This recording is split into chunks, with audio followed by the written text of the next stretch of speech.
Hi, and welcome to Close Up with the Hollywood Reporter Actors. I'm Stephen Galloway, and I'd like to welcome Adam Sandler. Yes, sir. Robert De Niro. Adam Driver. Tom Hanks. Present. Jamie Foxx. Yes, indeed. And Shia LaBeouf. Thanks so much for being here.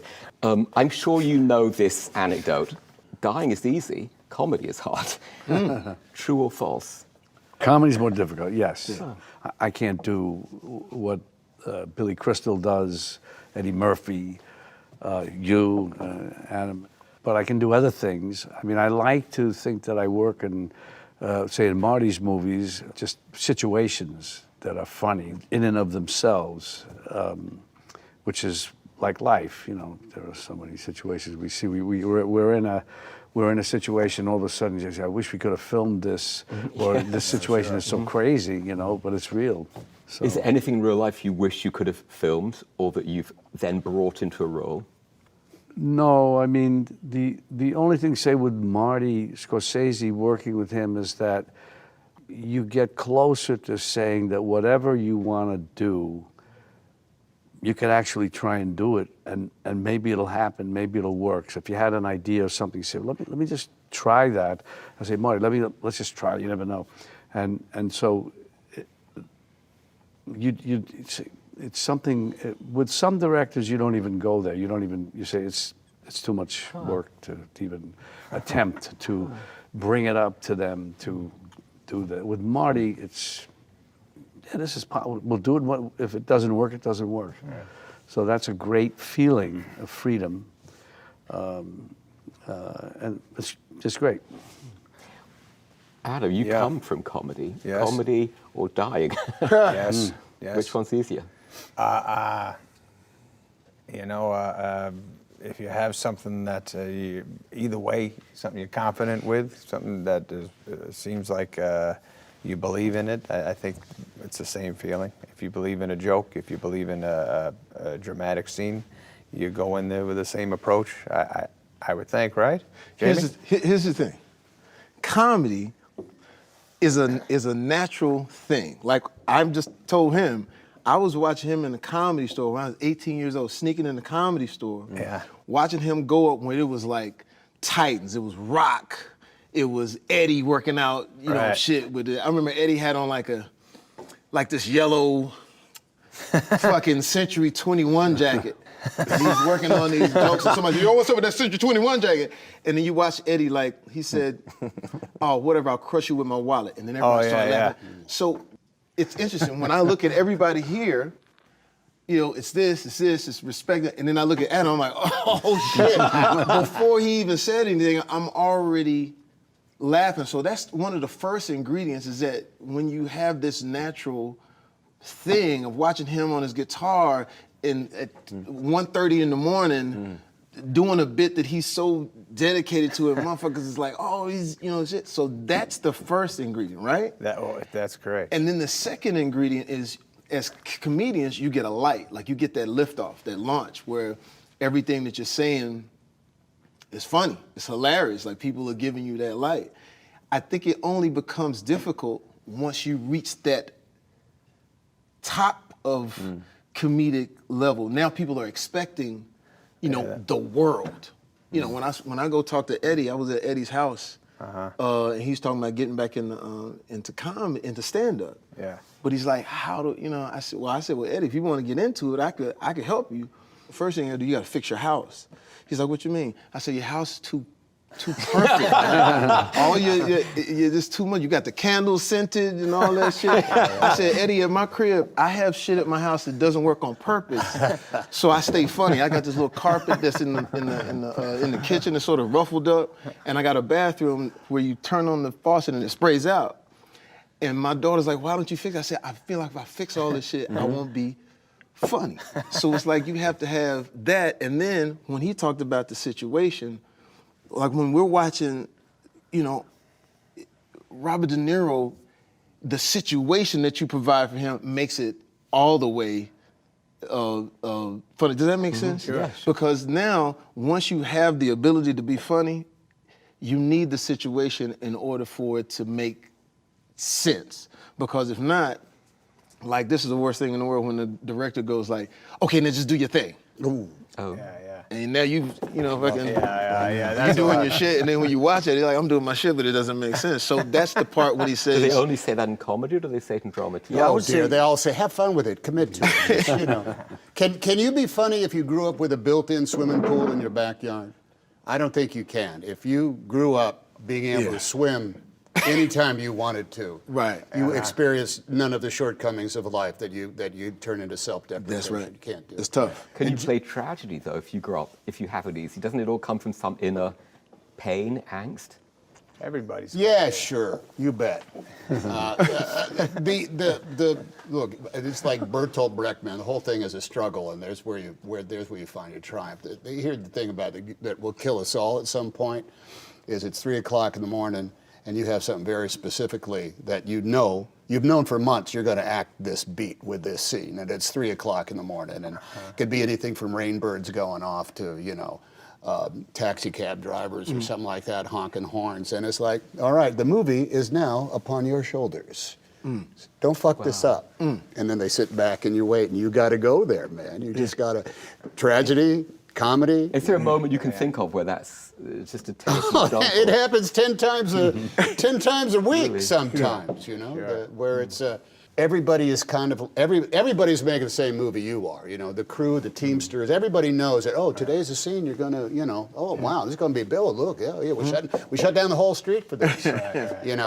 All right, 11 o'clock. Okay, they're ready. We're ready for a rehearsal. Hi, please give me a gun so I can shoot myself in the hip and not have to do this movie anymore. You played a comedian in the movie Sally Field. Oh, Punchline. Hey, the yeah. Safdie brothers told me to tell you that they love Punchline. Is that right? That they watch Punchline a lot. Playing a guy who's supposed to be funny, the only way to do that was to go out and develop funny material. And I probably did 6, appearances of something where all I really did was jump up and down on a trampoline. I had no sense of anything. But you were, because I saw you put it training. together. I saw you training. I was a young comedian at the comic strip.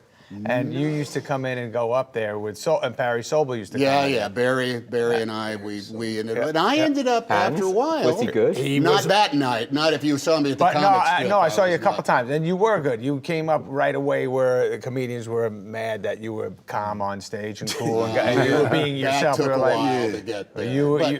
But the best I can describe it is you just have to go there. When I was in junior college taking acting classes, and there's 10 of us there, and we've all been to the American Conservatory Theater performances of certain things, and we usually look at comedies going, oh yes, that's very funny. Oh, I appreciate the work behind that joke. But the assignment for one day was, okay, on Wednesday everybody's going to come in and you're going to be funny and you're going to make each other laugh. And it was nothing. No one could do anything funny because that was the task at hand. So comedy is hard because you know instantaneously whether or not your soup is good food. Adam, you were in the military. see? These issues right away. of acting in drama, dying or comedy, do they seem trivial in comparison? Well, I mean, one, the stakes you're pretending are life and death, and the other, they kind of are. But the process in which you work on them is the exact same. It's, a group of people trying to accomplish a mission that's bigger than any one person, and you have a role, and you have to know your role within a gun team, and you're only as good as the people that are there with you. There's someone leading it, and when they know what they're doing, what you're doing feels active and relevant and exciting, and when they don't, it feels like a waste of resources and dangerous, and you're just so aware that you're one part of a bigger picture. How did you switch from being a Marine to being an actor? I was interested in it before being in the military. Then when you get in the military, you get out, you kind of have all this false confidence that civilian problems will be small in comparison, which is an illusion. But then I was lucky enough to get into an acting school and learned about acting and plays and a process. And then I was lucky enough to work. Have you ever felt, Shah, that there's a life and death moment in acting where your whole life depends on you pulling this off? Yes. Which one? Every time. It feels like you're next on the chopping block every time. How do you get past that anxiety? Prep hard, yeah. It's like boxing. It's just like boxing. Guys train really hard to go put their neck on the line. Never been in the military, but it feels life and death to me. Yeah, so prep hard, determination.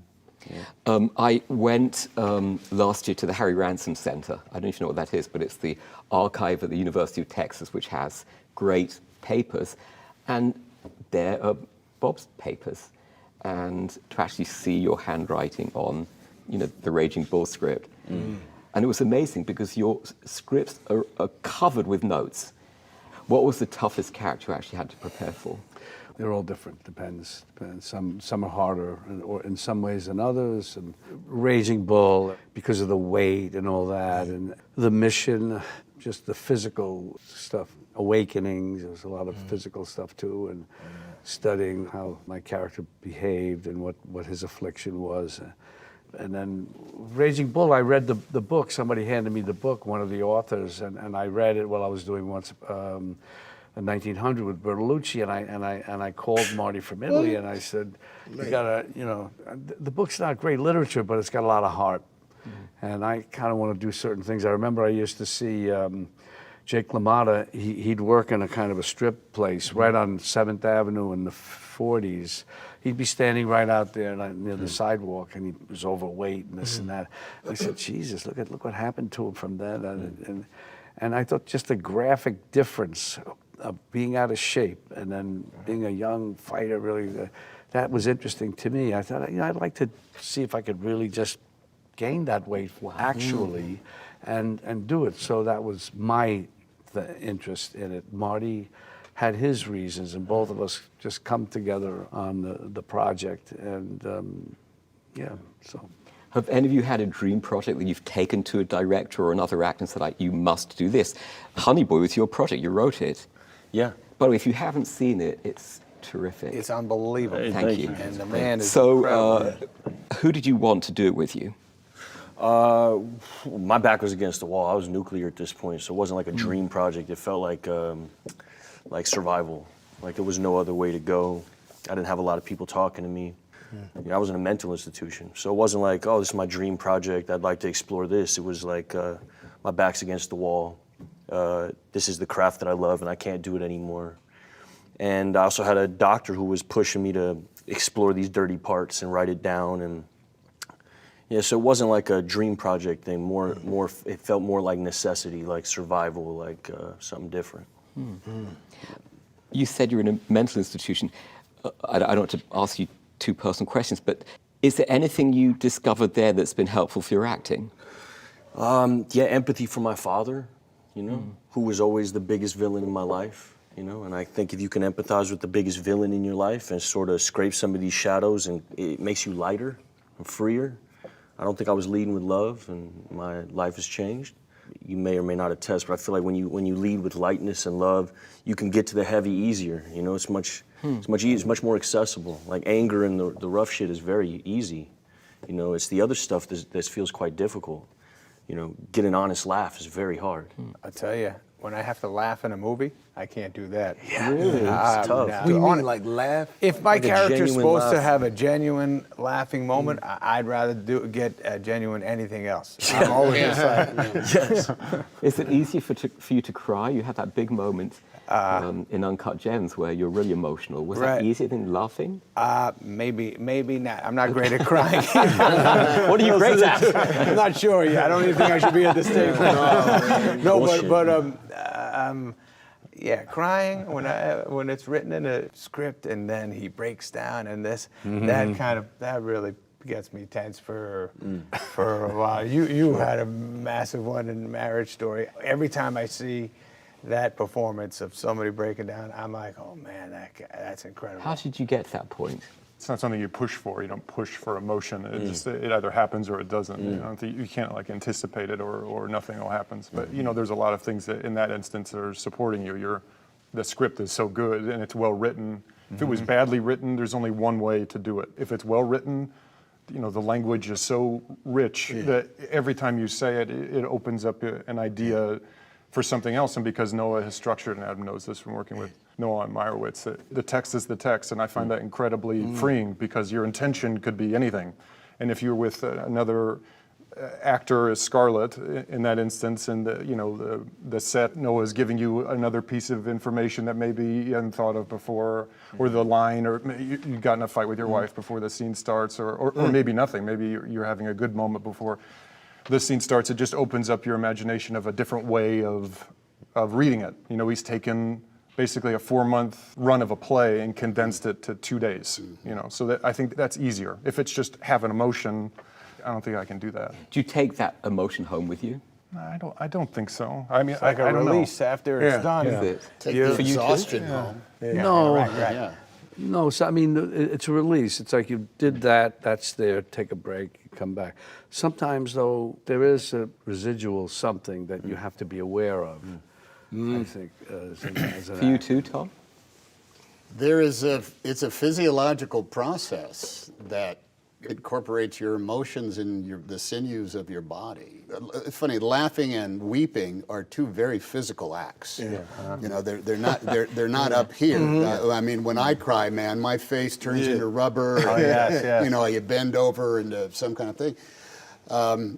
And you can only get there if the text takes you there. And there's this great commonality of moments like that, in which, like I said earlier, everybody's making the movie and everybody knows that tonight or this day is going to be an emotional thing. And your job is to forget that it's on a schedule and just live it and be it, and you can't push it. It actually has to come out. Oh, I'm just emotional.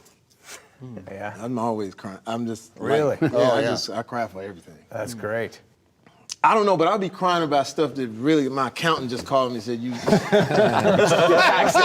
don't have, you tried to buy a private plane, as soon as I'm like, fuck, run the scene. So it's like, I should be going through my It life. gets us all. Yeah, when we shit get going on that in my call, life. it just ruins the day. Shit is going on in my life, so I'm easy. I cry easy. What's But been your toughest moment? I think the toughest thing being a comedian is watching other comedians blow. Like Eddie blew up. Oh shit, and then Martin. And so I'm like, okay, where's my thing? But then you see that they've touched all of the comic bases. I remember going in and reading for Russell Simmons for some comedy, and I was doing my thing, and he was going, oh, that's Eddie.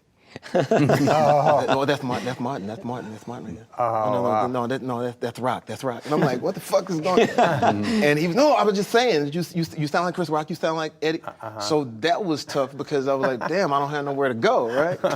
And then this cool thing where Oliver Stone opened up. It was this Any Given Sunday thing, which was more dramatic, and so I don't know if that's a tough thing, but it was just like, man, let me go get with him, and it was opened up a whole other it path. opened up a whole nother thing. And then the tough part was getting back to being funny. Yeah, Yeah, sure. because like the young folks, they see me like, oh, here's this dude using Django. Right. And now I'm doing jokes, and man, why Django being funny like that? So That's it's like, funny, now I have to try to get back to.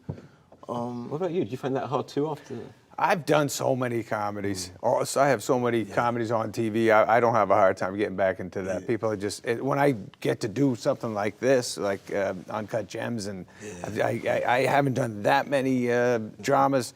Maybe I've done like 6 or 7 over 30 years worth. I'm always excited doing them. It's a different excitement for me because I'm not sure of myself. Yeah. When you do comedies, you you grew up doing them. Shia grew up as a kid being in comedies. It's a different, lighter feel on the set. It's exciting. There's nothing better for a comedian than going home and go, oh, I think we killed that scene. That's going to be funny as hell. Audience is going to like that.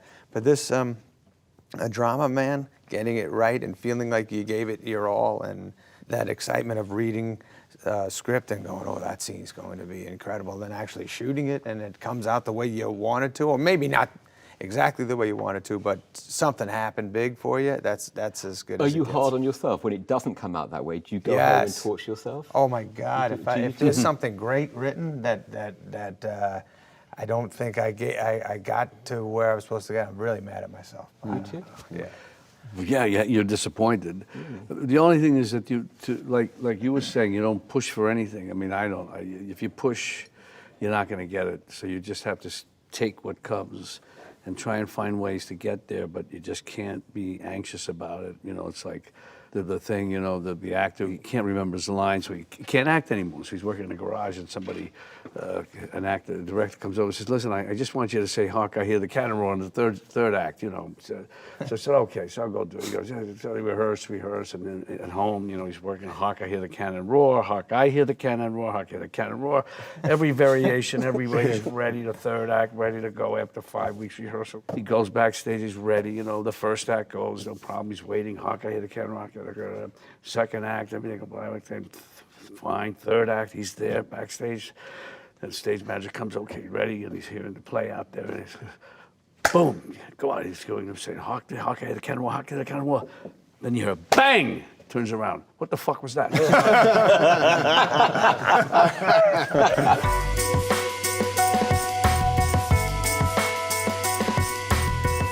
Are you self-critical? Yeah. I mean, I don't think that you ever get over, because in a way you kind of know what your potential is more than anybody else in a sense.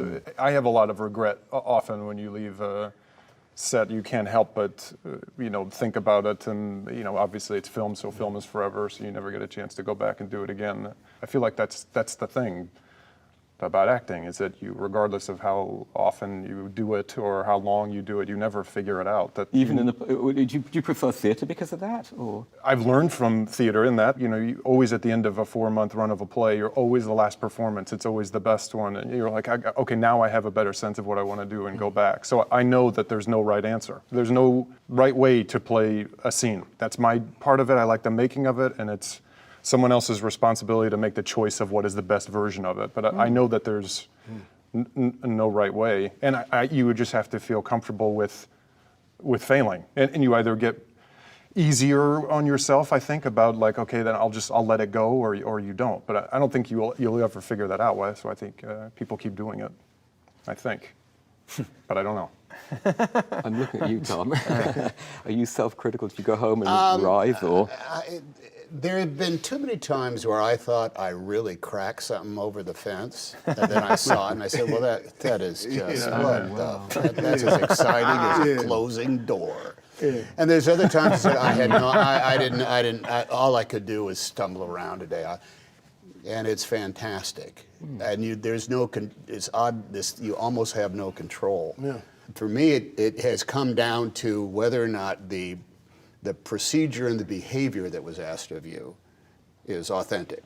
And if it is, then you got to leave it up to serendipity. And those fabulous people that are willing to look at your, you know, every eyebrow and pore on your face and decide what's going to be the best take, or what's going to end up being in the movie. Do you know when a director... I would even say, in a way, it's not even your job, really. I mean, I think it's not your job to feel anything. It's the audience's job. So I obviously have been thinking about something for a long time, and you finally get there and do it. You want to feel something just because you feel like you put the effort in, but it's not really my responsibility to feel something. It's to telegraph that something is being felt, you know. But it's hard to reconcile that, to not feel like you got there and you actually. It feels like it's going to be more authentic, but I mean, to your point, you could be having all the feeling you want, but no one is feeling anything. And your job is to tell the story, not have a feeling in front of people.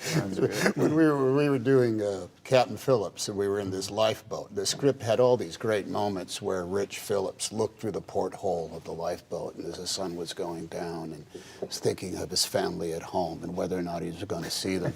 So you could sit around in Malta, you know, where we were shooting, and say, oh, that's going to be a powerful moment, because I'm going to line up in the porthole and it's just going to be like this. You know, it's going to be really great. Then you go to work and there is no porthole in the lifeboat. So you got to like take away. It's almost though you cannot prepare. You can only just be there. The movie process, it's a little bit different, if you know what I mean. It's like. You mean in theatre? No, just not even that. Just like when I was on Any Given Sunday, I remember Oliver Stone, when I first auditioned, was like, "You're horrible," when I auditioned. And I was like, "What?" Because I was a television actor. So everything I did was loud. Yeah, so you better understand this with the football in the air, man.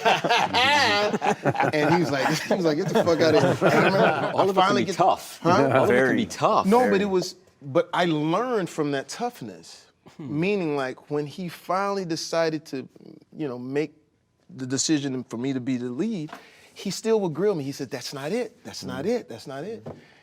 Like working with Quentin Tarantino, and I watched an actor struggle because the set was like, it was heavy. I mean, you had Samuel Jackson here, you had Leo. I mean, it was some juggernauts, and Samuel, come on, motherfucker, say that shit. Yeah. And the dude was trying to say, come on, get it. Oh, yeah. And the guy was trying to get his line, and I watched Quentin Tarantino go, tell him, everything's fine, just say the line. Right, yeah. And I was like, damn, this shit ain't gonna work out, right? But then you see the movie. So I said, God damn. And Quentin said, all I need is one. Sure. Even working with Christoph Waltz, watching him work, I learned a little more about movie. I watched him fold a paper. This motherfucker wrote on a thing and was just supposed to put it in his pocket. It seemed like it took him forever to do it. He was like,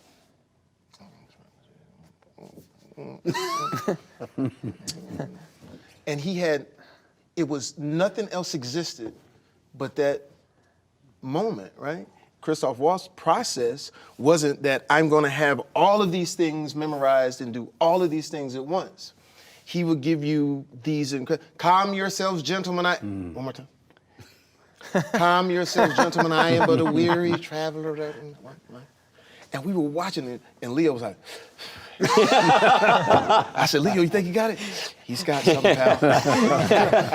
Just keep watching. Some shit is going on, pal. And you see all these little bits of things, and then all of a sudden in the movie, boom, calm yourselves, gentlemen. I was like, oh, shit. And then I'd like to thank the Academy. I like it about Oliver because you hear so many stories about people who've worked with him. Who, Shai, has most intimidated you that you've worked with, and who have you learned from the most? Everyone's intimidated by Oliver, right? Yeah, different. Not intimidated. Okay. He would never look me in the eyes. He always looked just above my eye, Oh. the eyelid. Really? Yeah. Why? It's just his way. Maybe just with me. But probably being around Hardy. Hardy's a bit of a gorilla on the set. Tom Hardy. Yeah, probably. I was most intimidated by him. Yeah. What do you mean a bit of a gorilla? Well, he runs a set. He pee in the corners. It's his set. You know it when you get there. Oh. Yeah. Yeah. Don't feel like a shared space. It feels like his space, and and he's a very good actor, and also super loving. But on a set, you're in his church. Oh. Who has taught you the most? Bob. Really? Yeah, definitely. I From think I afar. really like that. I'm not surprised. We could all just be quiet. We have some great actors around this table. Let's face it. What did he teach you?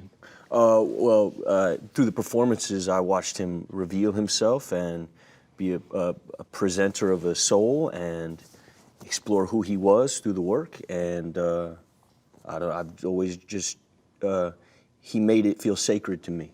So it felt like he lifted the craft into something that felt like it's wild to hear you say you're not religious, but I know you're spiritual and I don't have to ask you because I watch the work and I can feel it. So I'd say, and not to, kiss ass, but through the work, having a guy to look towards. Yeah. Are you intimidated by anyone? Well, there's always somebody, I guess. I don't know. Now I know. But I, as you get older, you don't want to be intimidated by anybody who shouldn't intimidate you. If we're in a political situation now. We have the best example of that, where I feel that you must stand up to this kind of person. Not to make a speech about this here, but it's necessary to stand up. And not, because people are nonplussed. It's like, they say, did this guy just do that? He did it. I don't even know how to react to that because I'm like, that's not within my world of common sense or right and wrong or what's being fair. So I have to find a way. I just have to, you gotta push him back. You gotta snuff him out. You gotta get rid of him. He's you gotta deal with it but people are so nonplussed by this behavior. And that's how crazy people like him can get even further. Imagine him getting a second term. He's even said, I want to be president for life. He joked about it, and so then he'll go for that. He'll pardon himself. He'll do anything. I thought in the beginning, he's a New Yorker. Maybe he's got common sense somewhere in there. He's a liberal, actually, supposedly, but then. After he just got worse and worse and worse and worse, and we've got to get rid of him. Adam, should actors be political? I'm not great at that. I listen to Bob talk and I go, okay. I listen to my conviction is not great. I do believe in my way of being. I just try to be as good of a person I can be and try to conduct myself a certain way. I don't think I always do that right, but when it comes to me discussing politics, I don't think I'm knowledgeable enough to go at it. It's an interesting thing because it's actually not politics. What he's talking about is me letting my kids watch someone who is supposed to be from mayor, whatever, they're supposed to be different. He's not talking about politics. He's talking about the human nature of things. And so we should all have an opportunity to say or not say, but I got kids, so I got to tell my kids, I say, hey, listen, this is not the way things are supposed to be when it comes to the human nature of it. Because when you do ascend to these levels of running things, we look to that. Look, all of what we've gone through in our lives as American in politics, we were always able to look at that office and say, that's something to aspire to be and to be like. If I can't let my kids listen to that person talk, then that's where we're off. So it's not actually politics. There's nothing wrong with saying, hey, I'm like this. You can have a disagreement with me about policy. We can both do that. Because I got good old boy friends that are red state guys, and I got Democrat friends. I'm a Democrat, but I'm in all of those circles because I'm always performing. You know what I'm saying? And quietly, even if we disagree, there's always that point of being a man, being nice, being kind. And so, to his point, when you see something where a person is, bless you, when a person is just, you don't have to dance in the end zone with everything. God bless you again. Sorry. God bless you. But I think that's what it is. And then we all get nervous. We get nervous because, well, what are people gonna say about me? But then, if we don't have someone saying something, bless you again. Man, I don't know where that came from. Bless you again, it's all good. But if you don't have someone... No, I don't got it. Go ahead. But you understand what I'm saying? So it's like, it's not politics. It's human beings. It's like I know. I can share this story. I did a gig for Jerry Jones, I'm a huge Cowboy fan, and I had to perform for the owners in NFL. And Jerry Jones' son-in-law said, "What are you gonna do here?" I have to perform for some good old boys. And I said, "Don't worry about it. I'm good. I'm from Texas. I think I'll be good." So the first thing I sung was George Strait. And they were like, "Oh." Next thing you know, by the end of the night, I had everybody singing Gold Digger and Blame It On It. I got Colin Powell singing. But I got a chance to speak with George Bush. I'm this close. And I was like, we spoke. And of course, we all had our differences. But I asked him something. I hope he doesn't mind me sharing this story. I said, would you ever say anything disheartening about President Obama? And you know what he said? No, I wouldn't. It's too hard of a job. I learned so much. I would never knock his legs out from under him because I know what it is. Wow. And then I watched him and his kids play with Obama's kids. That's what it's about. If we're taking it there, that's what it's. So it's a matter of everybody has something that they want to say, but we shouldn't be afraid to say it. You're not gonna be. We should just say, hey man, that just ain't cool. So when Ellen DeGeneres went to the game with George W. Bush, do you think that's okay? Listen, it's bigger than that. When I've been in football games where Jesse Jackson, George Bush, everybody, they're still humans. But what happens is, it's an interesting thing. When you see what media does, they always separate and make it something bigger.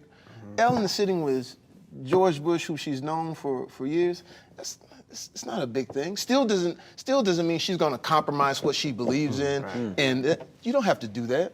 I think it's always been that way. Only now it's just different because you do go like, wow, that ain't cool. Even if you felt that way, that part ain't cool.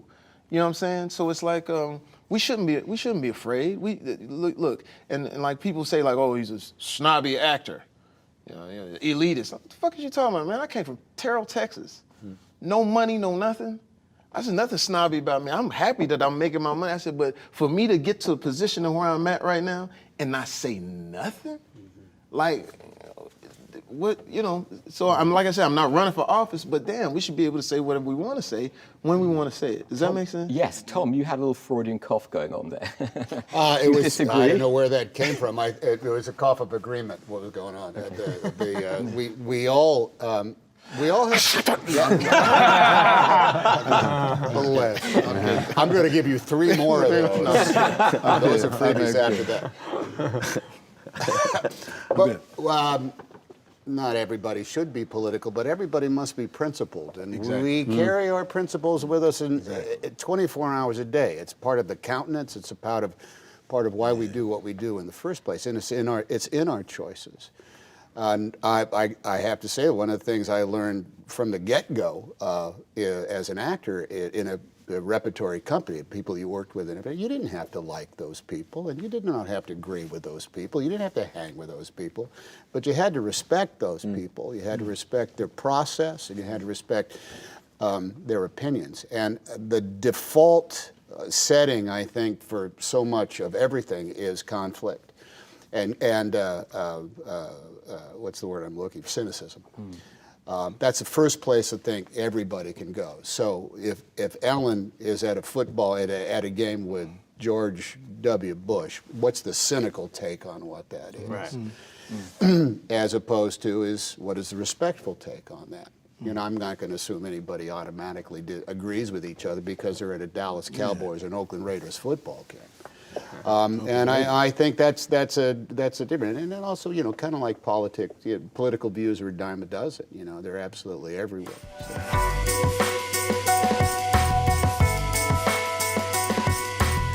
You just played the least cynical guy, maybe in history. Is it actually harder to play someone that nice than to play a villain? They're the same exact beast, you know. Granted, Mr. Rogers is not Iago, but they have their principles and they have their mission statement. The story in the movie is really about the journalist that is very cynical about who Mr. Rogers is, and finds out that he was wrong. And there's no nefarious motivation between what Fred Rogers did for a living. He viewed it as his ministry, and that's like kind of like looking at some combination of Mother Teresa or somebody that is hell-bent for doing just good in the sphere of which they operate. And the cynic walks into that and says, what's your racket here? What are you trying to pull here? And if it's actually just, well, we're trying to feed homeless people some soup so they get a hot meal once a day. No, there's got to be something more to that. There's not. And Fred Rogers was an ordained minister, and his principle was such that everything that guided him through his daily behavior and his creative output was based on making people feel safe and a part of something bigger than they actually were. In his case, 2- and 3-year-old kids. But he never, ever said the word God. Not in hundreds and hundreds and hundreds of hours of television. When you explored that character, was there a darker side in him that actually pushed him in the other direction? There was the same dark side in him that is in any cracked vessel of humankind. There is doubt. There is a sense of failure. There is always a degree of self-loathing. There was always a question of, am I doing enough for the people that I love? Now, is that a dark side? I don't know that it's dark. And look, not everybody says, I'm growing tired of this game, Mr. Bond. Perhaps you'd like a tour of our installation before we feed you to the sharks. Not every, that is, I think that's a dynamic that comes about, and that's, you know, Shakespeare wrote that kind of stuff left and right. But the journalist who came and talked to Mr. Rogers was paying that, no, there's something in the past, and you're doing this for some reason in the future. And that's an artificial accounting that is required by somebody who is not the person themselves. Bob, when you're playing a guy who's killed people, as you just did, and it's based on a real life man, is it good for you personally to find the goodness in him, or is that a dangerous proposition? I don't think, I mean, he was a guy who happened to have seen a lot of combat in the Second World War, so he was inured to killing more than someone else, and he found himself in this world that was not what he was from, and it fit, and he was loyal to the people that gave him love and support and respected him, and so that's how. And then he had a big conflict, which later on, not to give it away, but that was the whole thing. But I think the story is very simple. You could find that kind of situation in any culture. Loyalty, betrayal, love, all those things are there. The price in this world is a little more harsh, but you know, that and maybe not so in certain parts of the world. I mean, this is what happens. So we have it in this country, in America, and that milieu, that culture. It's what it is. So your loyalty in the movie to your work, it was very interesting to see how it affected your home life and your daughter in the movie. Yes. That was what was very interesting and different, to the fact that you know, a person would love you for what you do and how much you believed in doing the right thing for the guys you were employed by. Right. But at home, it was affecting the family, and it's heartbreaking. Well, your movie does the same thing. Oh yeah, That right. That yes, relationship affects the that you home life. have with your two boys and your wife, man, who is just so completely done with you. Yeah. And she in real life tough. is a dominatrix, I heard. No, maybe not. We'll come back to the end. Yes, she is. Who's the dominator? In the actress in the film that you play with. Oh, It's not an experienced actress. you have to ask her, but I'm going to check that before we. Yeah, you might want to be a little more specific on I these don't want to be notes, sued. man. Adam Sandler's. you said something about editing. How much research did you do for that part? Did you go into Okay, the... let's give Adam a test. How much is Jimmy's watch? That's a real thing. I would. You know, this is a gift. Instagram. That's a gift from. No, somebody just told me post, and I was like, hey. Yeah. Oh, there you go. Shia. That's a good one. That's what you want to get. Did you spend a lot of time I spent a lot of time, of course. Really? Yes, I What worked surprised you about that? Well, I'll tell you, like Shia said, when you do the research and you come into a project and you know everything, and what Mr. De Niro was saying, when you see, when you walk onto a set and you know you've done the homework and you have no fears of like, oh, if this comes up, I'm going to shut down. It's just great to know. So of course, I spent a lot of time on 47th Street.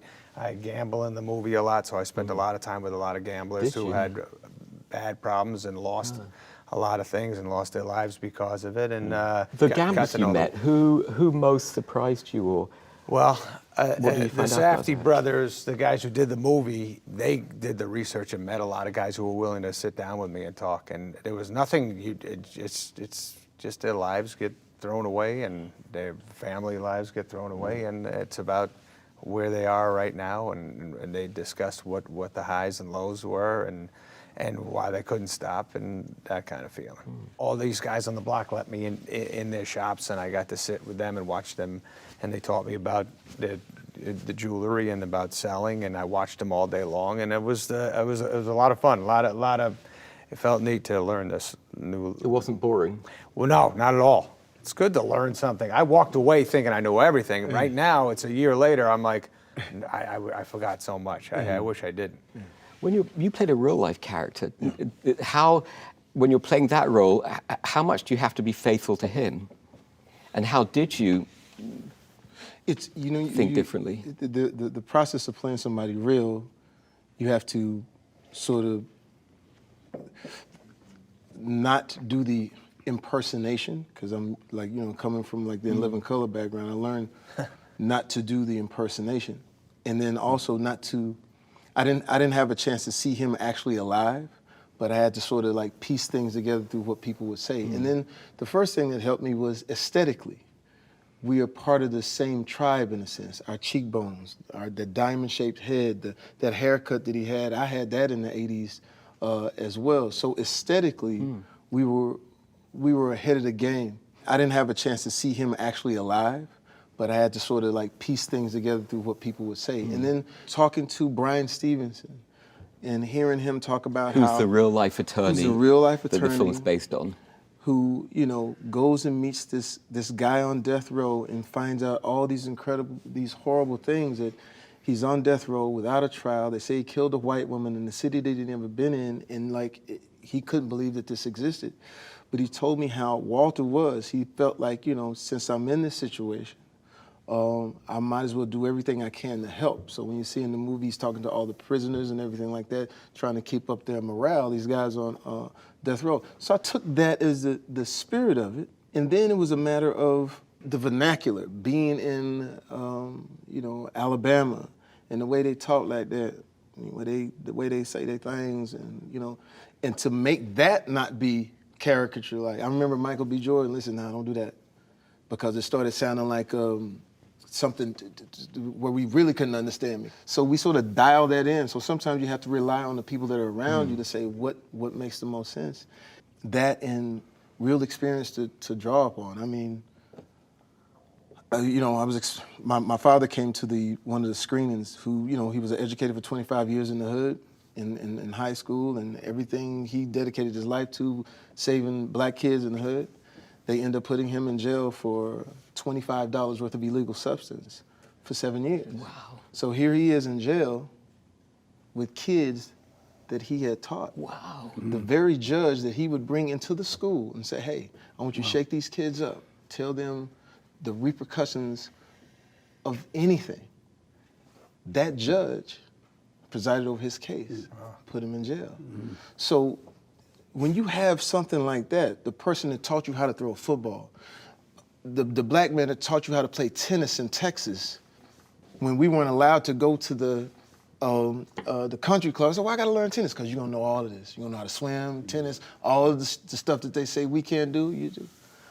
And so that was a huge thing that I carried inside. I didn't share it with a lot of people, because when my pops, I wrote him one letter, because I was telling somebody, I don't like to see people in jail. I wrote him one letter, you get out, I'll save your life. He came to live with me. When he went in, I wasn't who I was.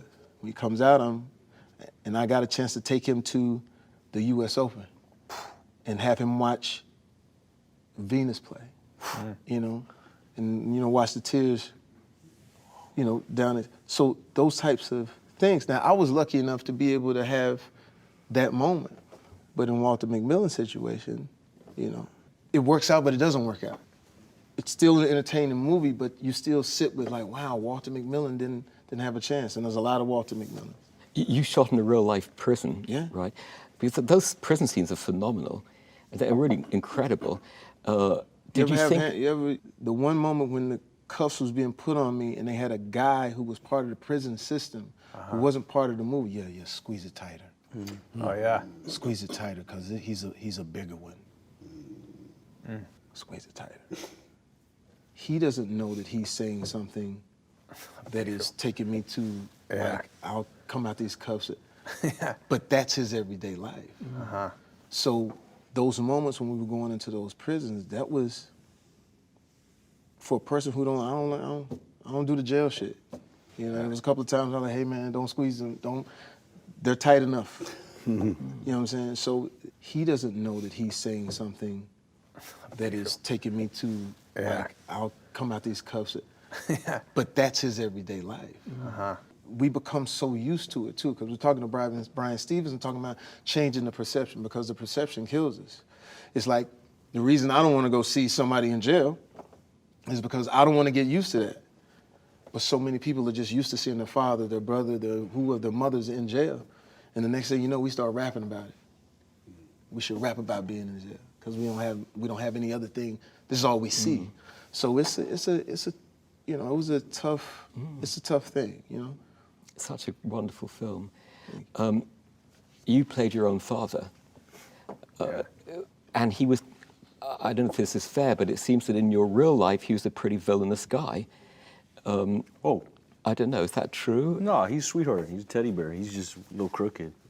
Cracked did you- vessel. He's just a cracked vessel. yeah, that's right. all he That's is. it right But there are a lot of Yeah. cracks there. Yeah. Did you have to change how you saw him to play the role?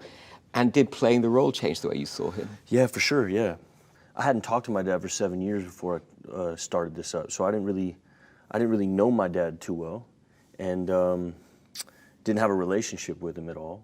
And my coming into this industry, you know, my dad wanted to be in this industry. It sort of separated us. You know, there was like a lot of competitive. Me and my dad were quite competitive with each other, and yeah, I guess you always got to empathize with whoever you're playing, but I wouldn't call him a villainous character, no way. Yeah, and I hadn't really looked at him from that side. You know, I was young and in a victim type of, you know, I was using my dad at work, you know, which was the wrong way to go about work, but also the wrong way What do you mean to see you were my using father. him? Well, you know, I was working with material that wasn't necessarily, you know, bomb-back. And this material would ask of you things that you couldn't really get in the material, so then you're left with, and I didn't have any technique, and I had read all these stories, you know, Easy Riders, Raging Bulls, and you know, you come up with an amalgamation of a way to do something, and for me it was a lot of transposing my pain from my father, and it would work in front of a camera for me for a long time, and didn't have much more technique than that, and then was scared to sort of clean it up because I thought, well, you know, I don't want to lose my only thing I got, which was this pain that felt very real for me, and so yeah, I had a whole mixed bag of I had a strange way of viewing my pain with my father, and I also used it at work, so didn't want to clean it up. Yeah. Has it changed your thinking about him or anything? Yeah, and made me better at my craft, and created a relationship, and yeah. Did you ever think of not playing the part, and did you ever think of directing it? Never thought of directing it, because that's just not my gig, but definitely didn't think I'd be able to play it, you know. I was not in a spot where people were like, hey, let's put some money on this kid's back and have him carry a movie. So I thought my acting career was done. I was going to join the Peace Corps. I wasn't really trying to. Yeah, I was out completely. Yeah, and yeah, sent it to Mel Gibson, and yeah, I thought he was the guy to play my dad.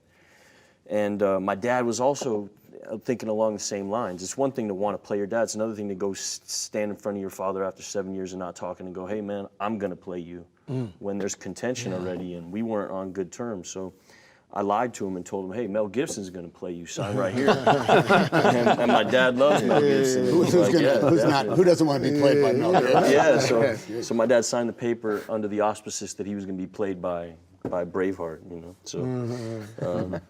Well, you had the Noah Baumbach script, but this is an autobiography. So in some ways, were you playing Noah in the film?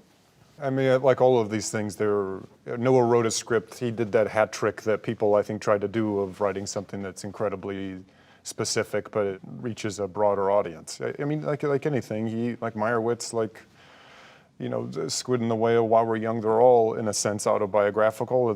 But he wrote something that I think we all projected our history onto. What was the toughest moment for you in that film? Or was there one that you really struggled with? Usually there's like one scene in a movie or maybe two that you're dreading. With this one, every scene felt like, oh, it's all too early in the schedule. It's too early for Halloween. It's too early for... Put it off for a year. Yeah, and I'm like, okay, well, then we can maybe put it to next week. But then next week's was worse, you know, so and that, again, that's, I think, a testament to good writing. Every scene felt... The stakes were incredibly high. They all felt urgent. They all felt necessary. There wasn't a part that you could take out where the movie would survive without it. And so that I think it was our first sign of, oh, this felt like it always should be this urgent, hopefully. Last question for all of you. If you could go back to your younger selves, well, you in a way went back to a younger self, an Irishman, younger than that. What piece of advice would you give yourself? Well, I was saying something to my grandson the other day because, that things just be calm. When things are going well, be calm. Don't think you're on top of the world in the sense. You always got to be wary because I've seen it. I've seen people come. I've seen people go. I've seen them come. I've seen them go. You got to be chill. You got to just take what's good in your life and move forward cautiously and carefully. And thank God that you have that. Just it's very, very important not to overextend yourself when you think you've got it. There's no such thing. Everybody's dispensable. I wish I had known that this too shall pass. You feel bad right now? You feel pissed off? You feel angry?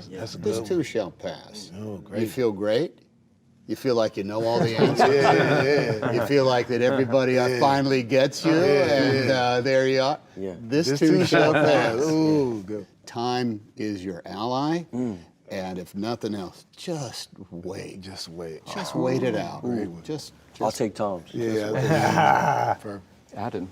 Being more economical, I think I wish I could be. Things that I think I need, I don't, whether it be acting or, life. Economical, artistically, financially, emotionally? Well, we could say artistically, I guess. If you think that you need to, certain things have to be in place for you to do your job, but then actually none of that's true. We were using the example earlier of a porthole. Having it worked up in your mind and then realize you're getting there, you have no control over any of it. So. Or doing homework and research and losing weight and putting a bunch of weight and then feeling comfortable to let it all go because none of that is helpful because your scene partner is drunk. Or, I'm just pulling that. That's not something that's happened to me. It's just pulling something out of it. But being more economical with, okay, well, all that time I have to either get better about that I've wasted it or I shouldn't just waste that time and actually should prioritize in a different way. So I think that's kind of the same thing. Adam? Can I say one thing? Couldn't you ask them to put a porthole in there? Well, you know what the thing was, is that I felt as though that I was relatively calm and experienced enough that I didn't do this. Is there anybody who could have told me this? Because someone had put in the script, there was a lack of portholes in this lifeboat. And I said, all right, so there's no lifeboat. There's no porthole. You did have that extraordinary moment everybody talked about in the film where you cried. And I remember you said at the last Roundtable that you'd had 10 minutes to prepare for it. Not even that. We just kind of went down and... Adam, last man sitting. I was thinking, because I should have stretched more. I have a very bad back. I can't get out of my car. Answer. I should have flossed. I should have flossed more too. I think that metaphorically. No. I'm fine with all that stuff, but I really can't get out of my car when there's a loose ball on a basketball court. I cannot get the ball ever. Everyone else grabs it before me because I can't bend. So that and my coaches always growing up were like always talking about stretching. I never did it. I always jumped right into the game. Did you stretch before playing? No, not too much. See? No, I don't. But that 3-ball was wet, though. I got the tape. Yeah, thank you. Yeah, you can shoot. Not as wet as it used to be. Yeah. Good, but all of you, thank you so much. This was truly a terrific round. I really appreciate it. Thank you very much. You're welcome. It was great. Hey, I'm Shia LaBeouf. Hey, I'm Jamie Foxx. Hi, I'm Tom Hanks. I'm Adam Sandler. Thank you for watching Hollywood Reporter Roundtables. Roundtables on YouTube. On YouTube. I think that's the one right there.